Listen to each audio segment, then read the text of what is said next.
Hey guys.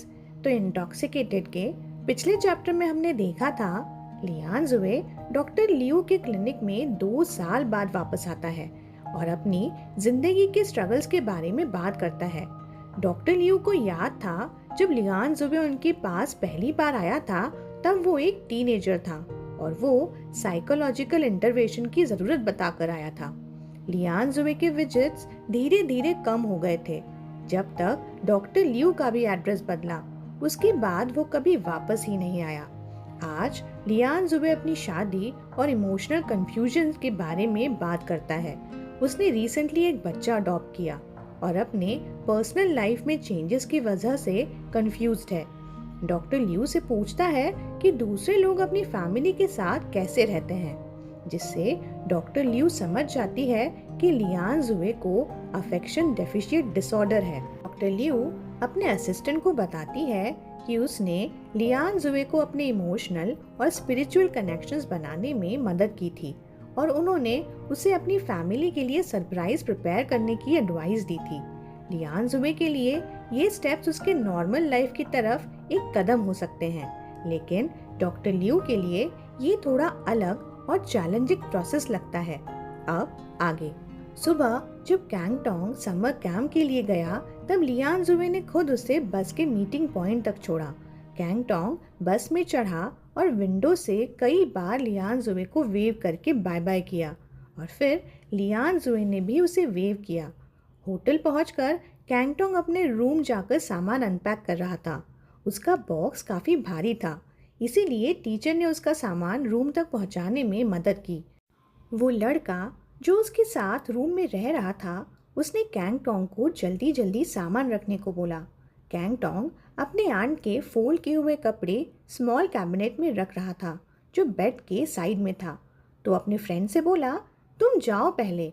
जैसे ही उसने aunt के दिए हुए कपड़े और क्रीम निकाली, उसने देखा कि बॉक्स के नीचे वाले कंपार्टमेंट में कुछ बल्जिंग था। ये क्या है?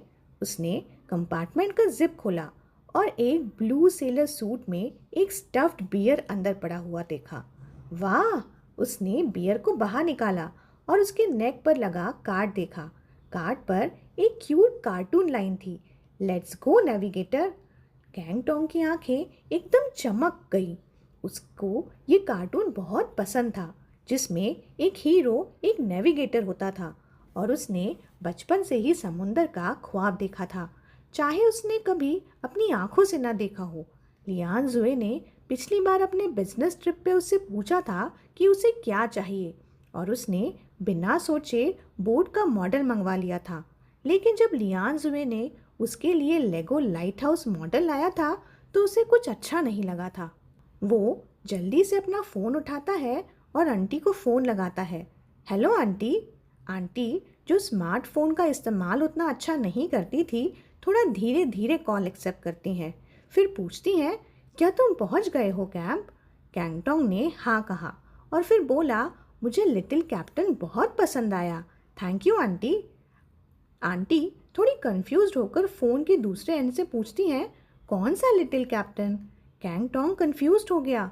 वो बियर जो मेरे बॉक्स में था। Little beer? मैंने तो पैक नहीं किया। कैंगटोंग को जैसे अचानक कुछ समझ आया। तब उसने लेबल के पीछे कार्ड को उल्टा करके देखा और उसने उसके ऊपर एक रो में बहुत नीट और बोल्ड हैंडराइटिंग में लिखा था, बी केयरफुल नेविगेटर। वो रियलाइज़ करता है कि ये तो डैडी की हैंडराइटिंग है। कैंगटोंग जल्दी आओ, टीचर ने बहुत बार बुलाया है तुम्हें। उसका रूममेट दरवाजे के बाहर से चिल्लाता है। कैंगटोंग जल्दी से अपनी आंखें पोंछकर अपना चेहरा थोड़ा क्लीन करता है और आ रहा हूँ कहकर जल्दी से कार्ड को लिटिल बियर के कपड़ों में वापस डाल के बियर को बेड पर रख देता है। क्लासमेट्स के साथ जल्दी से गैदरिंग के लिए निकल जाता है। इसके बाद सीन शिफ्ट होता है। जब लियान जुए ने कैंगटोंग को कैंप के लिए भेजा था, उसके बाद वो सीधा घर वापस आया। उसके पास ऑफिस में आजकल बहुत ज़्यादा काम था, इसलिए उसका प्लान था कि वो घर ज़्यादा नहीं जाएगा। इसीलिए उसने आंटी को एक लंबी छुट्टी दे दी और कहा कि वो तब तक वापस आए जब कैंगटोंग कैंप से घर वापस आ जाएगा। आंटी ने थोड़ा झिझकते हुए पूछा, अगर सब घर पे नहीं रहेंगे तो कैट का क्या होगा? लियान जुए ने अपने पैरों के आसपास घूमती हुई सफ़ेद कैट को देखा और बिना सोचे बोला, बस लाइटली जवाब ही दे दिया, कोई ना कोई देख ही लेगा उसे। इसके बाद लियान जुए उस मैंशन में आया जहाँ शेंटिंग वई था। जब लियान जुए ने शेंटिंग वई को कैट दी तब उसका चेहरा देखा और उसका एक्सप्रेशन बिल्कुल उसकी उम्मीद के मुताबिक ही था। शेंटिंग वई की आंखों में एक अलग ही चमक थी और होठों पर एक प्यारी सी स्माइल। लियान जुए को इसी रिएक्शन को देखने की उम्मीद थी। ये किटन कहाँ से आई? शेंटिंग वई ने स्लाइटली झुककर कैट बैग पर अपना हाथ रखकर किटन की आंखों में देखते हुए मुस्कुराते हुए पूछा, कितना छोटा है ये? लियान जुए ने उसकी तरफ देखे बिना बस थोड़ी सी दिलचस्पी से जवाब दिया, कोई मेरे घर पर देखभाल नहीं करता इसकी, इसलिए पहले तुम्हारे यहाँ ले आया। शेंटिंग वही थोड़ा हैरान हुआ, ये तुम्हारी कैट है? लियान जुए ने कोई जवाब नहीं दिया। शेंटिंग वही ने कैट बैग को अपने हाथ में पकड़ा और जिपर को खोलने की कोशिश की, जैसे वो किटन को बैग से बाहर निकालने की सोच रहा हो। फिर चेन थोड़ा सा खोलकर रुक गया और चेन वापस बंद कर दी। उसने लियान जुए की तरफ देखा और बोला, शायद मिस्टर लियान को किसी और से इसकी देखभाल करानी चाहिए। उसने अपने पेट पर हाथ रखते हुए लाइटली पॉइंट किया, मुझे लगता है मैं अभी पेट्स के लिए सही नहीं हूँ। लियान जुए ने तुरंत ही जवाब दिया, मैंने चेक कर लिया है और कैट को कोई पैरासाइट नहीं है। मैंने डिवर्मिंग और वैक्सीन भी करवा दिए हैं। इसका प्रेग्नेंट वुमेन और उनके बच्चे पर कोई असर नहीं होगा, तो चिंता मत करो। लियान जुए का जवाब बहुत ब्लंट था और शेंटिंग वई को उसके वर्ड्स का एक और मतलब समझ आया। क्या उसने मेरे लिए किसी से पूछा? क्या वो बच्चे की केयर करता है? लेकिन लियान जुए ने जल्दी से टॉपिक बदला और उससे पूछा, डॉक्टर कब आएंगे? शेंटिंग वई को कुछ कहने का वक्त ही नहीं मिला, बस कहा, दोपहर को। उसने कैट के बैग को खोला और किटन को 2 फ्रंट लेग से उठाया। किटन अभी तक उसके सैंड के साथ फेमिलियर नहीं था।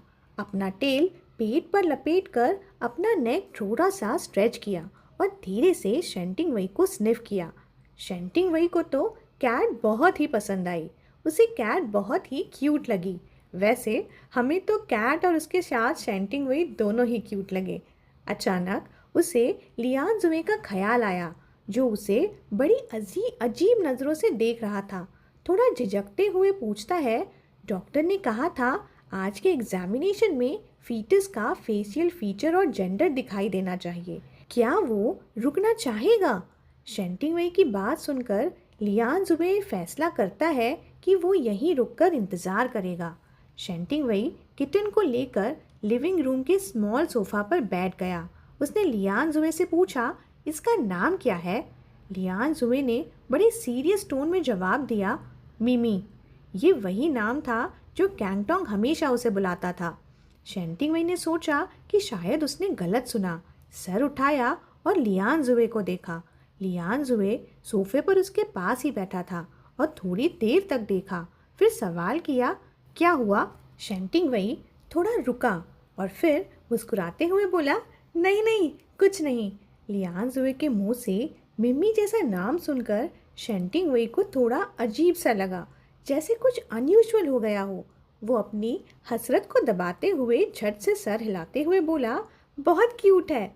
शेंटिंग वई का वॉइस बहुत सॉफ्ट था, जैसे वो किटन को बिल्कुल भी डराना नहीं चाहता हो, लेकिन वो अपने जिगल को कंट्रोल ही नहीं कर पाया और धीरे से बोला, मिमी। शेंटिंग वई की आवाज़ सुनकर लियान जुए ने अपना सर उठाया और उसने देखा कि शेंटिंग वई ने अपना सर नीचे किया हुआ है और अपने हाथ में किटन को बहुत सीरियसली देख रहा था।